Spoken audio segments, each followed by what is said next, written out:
सरदारी जो सबसे बड़ी बीमारी है, इसने 1987 की FIR में मुझे पहले गिरफ्तार बंद कर दिया है।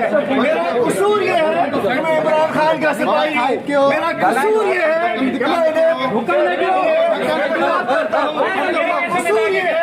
मैं सिंध के मेरा कसूर ये है कि मैं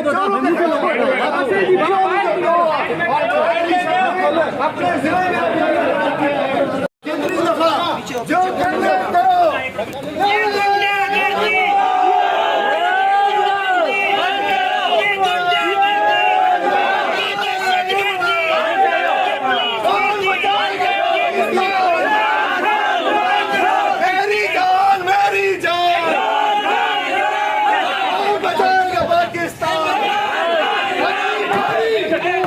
अगली बारी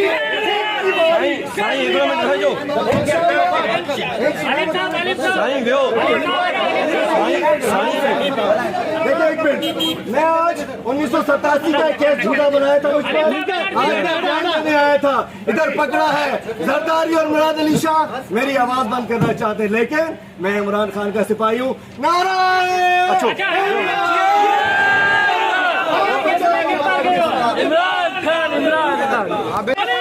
हलीम भाई कदम बढ़ाओ, हमारे साथ हलीम भाई कदम बढ़ाओ, हलीम भाई कदम